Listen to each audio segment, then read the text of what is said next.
There's a very good reason why I don't do domestic politics.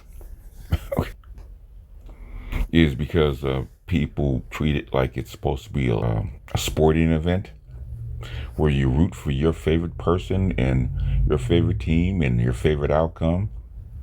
And no matter what it is, there's no objectivity. Hell, we're going through that shit with, well, hell, of all things, the WNBA.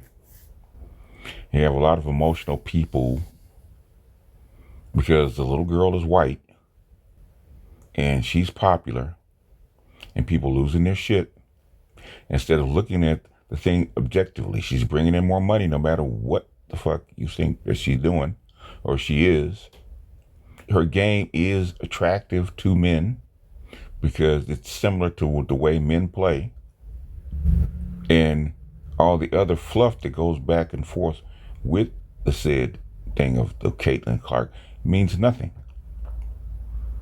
It's because women feel that she ain't black and she's not gay enough, so she shouldn't get any of the trophies and she shouldn't get any of the accolades, and I've been here for this many years, blah. It doesn't mean anything. Facts are facts. Same thing with this, man. This project 2025, right? A mandate for leadership, a conservative promise, a presidential transition project. Now, he himself says he hasn't signed on to this, and I doubt that he really would, because most cats like these guys really don't like Donald Trump, because Donald Trump is an outlier. Now, some things he has done, they agree with, and there's some things that he probably has done that they don't agree with, like most presidents. Now, we've been going back and forth with this stuff, and basically, the reason that I have not read it is, number one, shit like this is very dry and very repetitive. And the other reason I haven't read it is because, look at here. Look at this. Look at the table of contents. This is usually where I start. Do I really want to read this? It's not a 100-page document or a 200-page document or a 200-page manifesto. Most of these documents like this are roughly less than 200 pages because they want the ideas be crystallized. They want people to actually pick up the document and actually read it. But a document of this size, nobody's going to read. It's a shotgun approach, 883 pages. And according to this guy, because the one thing I did read was the forward.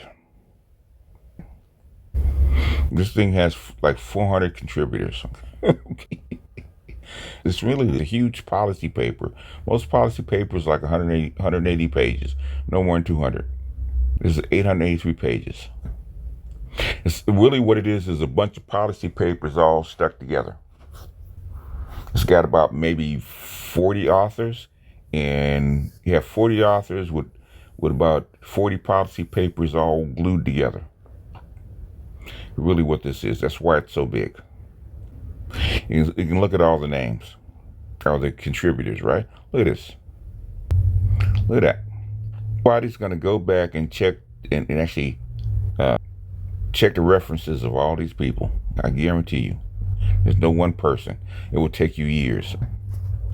Now, what I did do is actually did read the forward. As you can see, I'm marking it up.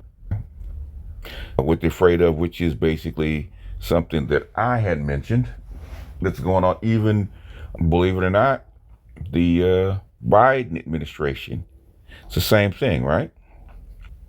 So you find a pen so I can check some of this stuff off. An all-white global elites in Washington awaken only slowly to a growing threat. In other words, basically, they're losing their power, right? They're not slowly awakening. They've been fighting this stuff for the last almost 30 years, going back to 1995 when China actually joined Russia in the SCO. Okay, Shanghai Cooperative. Wonder why they call it Shanghai Cooperative instead of Russian Cooperative. Contemporary elites have even repurposed the worst ingredients of 1970s radical chic to build a totalitarian cult known today as the Great Awakening. Notice how they call each other fascists and totalitarians or authoritarian. That's when I ask people, have they read it? Well, I think I read the first 40 pages. You read the opening. Remember I was telling you about Jimmy Carter's stagflation in the 1970s? Here's something that people don't realize. This is not the first one. They did the same thing back in the 1979, 1980. Together, this team created a 20-volume, 3,000-page government handbook with 2,000 policies to reform the federal government and rescue the American people from Washington dysfunction. It's happened before. You guys are panicking, and this shit has happened before. They've been around. Now he says that 60% of what they put in this crap was actually implemented by Reagan. I kind of doubt it because you can't move the government that fast, and I would need proof that they passed 60% of what was in that particular paper. Okay, I don't even know what the paper was called. Oh, here it is: Mandate for Leadership. Yeah. By the end of the year, more than 60% of the recommendations have become policy. Now, you're going to tell me that a massive thing like this, knowing how government moves, 20 volumes and 3,000 pages, and 60% of the recommendations had become policy. It's bullshit. It's an out and out lie. No way that could happen, and if anything like that will require proof, and if that was the case, you still wouldn't be begging. Heritage Foundation, once again, is facilitating this work, but as our dozens of partners and our hundreds of authors will attest, this book is the work of an entire conservative movement. As such, the authors express consensus recommendations already forged amongst four broad fronts. In other words, what they're saying is a lot of this stuff is old. Project 2025 is not really introducing anything new. A lot of the ideas they put forward, admittedly by them, is old. Restore the family as a centerpiece of life and protect our children. Good luck. Dismantle the administrative state and return self-governance to the American people. That's an old idea. In fact, that idea is so old, that's exactly what the Confederates argued back in the 1820s, 1830s, and 1860s. It's not new. It's an old idea. Now, defend our nation's sovereignty, borders, and bounty against global threats. The Biden administration's already trying to do precisely that shit, right? That's nothing new. So I don't know where they're going to do something different unless they're going to retract from foreign wars, which is something that Trump was already trying to do anyway as a matter of course, not because of these guys, it's because they're out of money. Secure our God-given individual rights to live freely and what our Constitution called blessing. As I said before, if you have actually read the document, even the beginning of it, this is almost anti-fascist. Fascist and authoritarian is restricting people's rights, telling people more of what to do, taking away individual rights. This is the opposite. This is more of the Southern strategy that the Confederates argued, well, like I say, way back then. More individual rights, gun rights, all the kind of individual property, all that kind of crap, right? That's individual, good old-fashioned, laissez-faire, liberal, libertarian, neoliberal shit that's been in place since the 1970s, since Nixon crashed the gold system. This shit has been in place. Now, I could go over the whole thing. I'm just going to I briefly just, when I read through this, I just basically marked up in some stuff, right? Some are obvious and long-standing goals like eliminating marriage penalties and federal welfare programs and a tax code and installing work requirements for food stamps. Nothing new. Today, the left is threatening the tax exempt status of churches and charities that reject woke progressivism. They will soon turn to Christian schools and clubs with the same totalitarian intent. I don't see anything where they're preaching fascism. Now, this is stuff that people disagree with, right? And you know what? I I agree with them on this. Everything in this document is not bad. I agree with them on this, right? The next conservative president must make institutions of American civil society hard targets for woke culture warriors. This starts with deleting terms of sexual orientation and gender identity, diversity, equity, inclusion, gender equality, gender equity, gender awareness, gender sensitivity. Now abortion and reproductive health. That's been an argument since the 1960s. So some of this, I like to call anti-feminist rhetoric that's been passed around. Some of that shit needs to go. I agree with that. I don't see anything that's dictatorial here. Pornography has been an old Gordian knot since the 1960s. In our schools, the question of parental authority over the children's education is a simple one. Schools serve parents, not the other way around. That is, of course, the best argument for universal school choice. Okay? How long have we had? They want universal school choice, which is something Betsy DeVos argued for. But as a state thing, it has been in place for the last 40 years, really more than that, 50 years. As a state-to-state thing, much like no-fault divorce, right? Allowing parents or physicians to reassign the sex of a minor is child abuse and must end. I agree with that.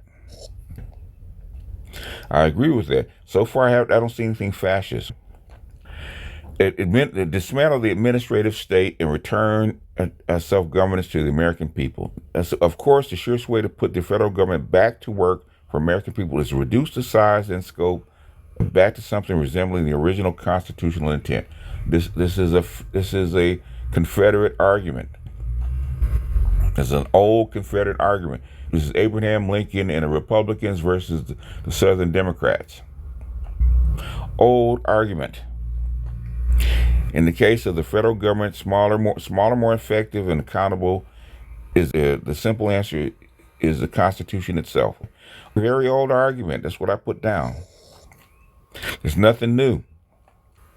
Something that that should have happened, that is in the Constitution, that they still argue about, that should happen, is a balanced budget, right?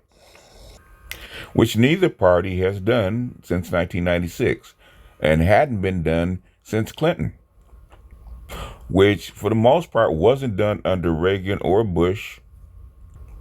And it took Clinton in 1996 because of the big stock boom to balance the budget. And this is something Schweikert was talking about. Instead, party leaders negotiate one multi-trillion dollar spending bill, several thousand pages long, then vote on it before anyone literally has a chance to read it. How long has that been going on?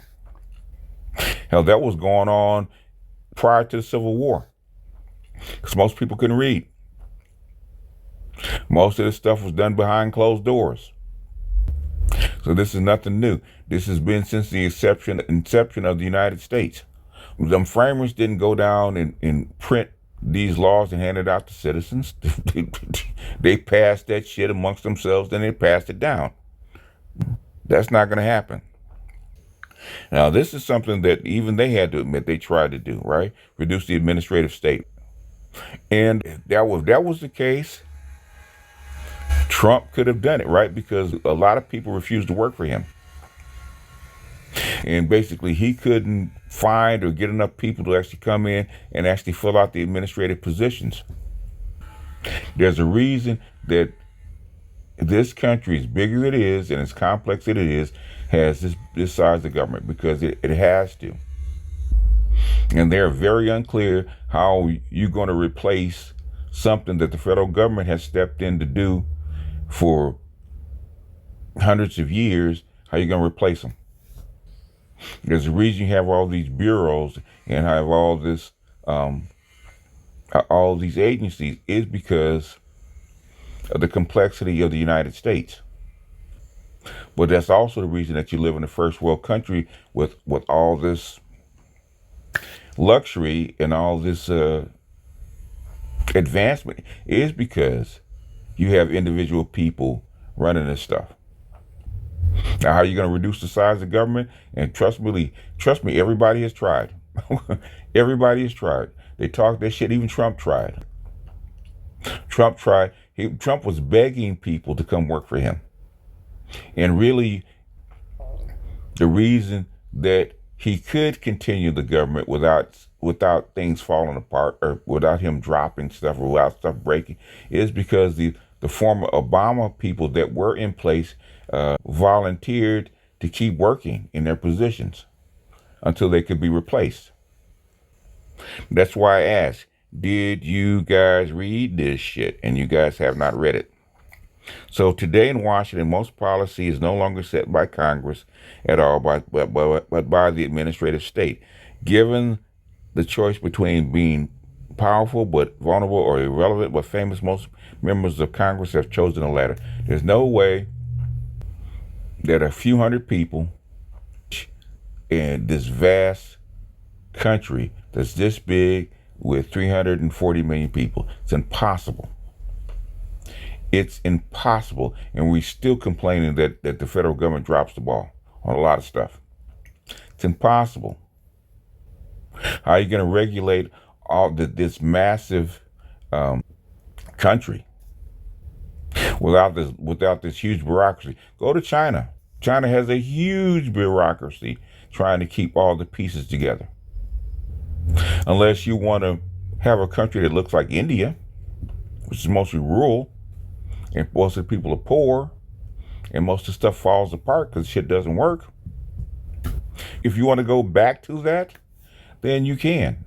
They're trying to take the country back to a point when there was only like maybe 20, 30 million people and you had 13 colonies. And most of it was wilderness. You try to take it back to that. It's impossible to have a modern state, especially as big as this one and as complex as this one, without a very large administrative state. It's impossible. They know it and we know it. Trump knows it. That's how come he doesn't sign on to it, because it doesn't make sense. A combination of elected and unelected bureaucrats in the Environmental Protection Agency quietly strangles domestic energy production through difficult to understand rulemaking process. It's bullshit. It was up to them without the EPA. Much like China, I give China credit, right? At least China does it for a reason. If it was up to them and there was no EPA, most of your food and water would be poisoned. A lot of your land would be poisoned. Why do you think they moved the chip manufacturing process to Asia and not here? Is because there's places in Silicon Valley that still cannot be inhabited because of the poisonous process. That's why you have a bureaucracy. Actually, most people, the EPA was created by right and left, by simple folks that didn't like manufacturers poisoning their water or their land and their air. This is not a right or left thing. Because the first person that wants clean air and clean water or the Heritage Foundation, right? You want to get rid of the EPA? Really? Bureaucrats at the Department of Education inject racist and anti-American historical propaganda into the America's classroom. It always did. Stop that shit. Because you want to call slaves immigrants. Really? Woke bureaucrats at the Pentagon force troops to attend training seminars about white privilege. This is what this is about. This is anti-feminist. Now, some of this feminist rhetoric can go. Training shit about who's got what privilege and whatnot, that shit can go. In fact, most of the shit that, as far as most of the racism stuff like that, even though it still exists, you can't get rid of. That's cultural, right? Most of the shit was actually gotten rid of, really starting in 1945. Most of your civil rights actually started in 1945 with the military. The reason that this woke stuff is coming into the military is because you want women you actually want women in the military. So they're trying to force feminism, which is your white women, into the military. And this is a Heritage Foundation. That's not going to get reversed unless you can outvote women. It's not going to happen. Unaccountable federal spending is the secret lifeblood of the Great Awakening. Nearly every power center held by the left is funded or supported in one way or another through the bureaucracy or by Congress. College and school districts are funded by tax dollars. The administrative state holds 100% of its power at the sufferance of Congress. In other words, these are laws that you passed. And its insulation from the presidential discipline is an unconstitutional fairy tale spun by a Washington establishment to protect its turf. And unless you can unelect all these people, this document is bunk. And if people agree with this stuff, then there's very little that you can do about it. These are just white people losing power. Ruling elites slash and tear at restrictions and accountability placed upon them. They centralize power up and away from American people to supranational treaties and organizations, to left-wing experts that do sight unseen or all or nothing legislating, to the unelected career bureaucrats of the administrative states. I know they're talking about NATO. I know they're talking about the EU as supranational national governing bodies. You want to globalize the world. United States, if the United States wants to retract its clause and come back inside its borders, tear up all the treaties and just deal with what was inside the United States, and that would be fine. The reason you have the UN is to keep you from blowing your ass up.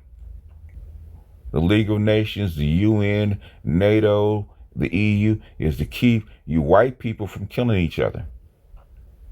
That's why it exists. That's why it still exists. And as soon as that stuff starts to break apart, guess what you start doing? What's going on in Ukraine right now? White people killing each other. Funded by who? Your dollars. And that's not the woke state doing it. Woke state did not start World War I and World War II or create the nuclear weapons. That wasn't the woke state that did that shit. And you talked about the ruling elite, of which you guys are a part. Talking about atomized individuals. You want to turn, basically, this is something that M.A. Frumpang was talking about. You want to get rid of the governance, the central governance, so that you can turn everybody into atomized individuals with a weak central government in a big ass complex state like this. Where they do that at? That's why the shit doesn't work. That's why when Trump tried it, or thought he was going to try it, he started breaking stuff and then had to rebuild the same shit that he just broke. The rest of the world would like nothing better than the United States to retract its clause and let them go do whatever they're going to go do. But the conservative promise lays out how to use many of these tools, including how to fire supposedly unfireable federal bureaucrats, how to shutter waste and corrupt bureaus and offices, how to muzzle woke propaganda at every level of government. They talk about things like Homeland Security. That wasn't the left with Homeland Security. FEMA, okay? That's not the left. It's not woke. A lot of your jobs were shipped out under Reagan and Bush. It's called NAFTA. That was actually proposed under Republican, so-called conservative presidents. The next conservative president must possess the courage to relentlessly put the interests of the everyday American over the desires of the ruling elite. Donald Trump is the ruling elite. The one guy you did have that kind of sort of tried to put the everyday guy back into the picture was probably Barack Obama, believe it or not. He tried to balance your budget, believe it or not. The other guys did not. Reagan expanded the budget. He didn't contract the budget. Reagan borrowed money and actually blew the budget up. The American people's right to rule ourselves is the obverse of duty. We cannot outsource to others our obligation to ensure the conditions that allow our families and local communities and churches and synagogues and neighborhoods to thrive. It's a crock of shit. Most of this stuff is a crock of shit. But like I said, most of you cats don't even read this shit. And if you do read it, you don't even understand it. Which is why I don't want to argue it. Got a brother in my comment section still arguing this shit. Man, did you read the motherfucking thing? I read some of it. It's bullshit. So what do you disagree with? Give me one point that you disagree with. You can't even give me one motherfucking point. Anyhow, I might do a live on this. Challenge some of these knuckleheads. Anyway, man, let me go ahead and drop this and I'm out.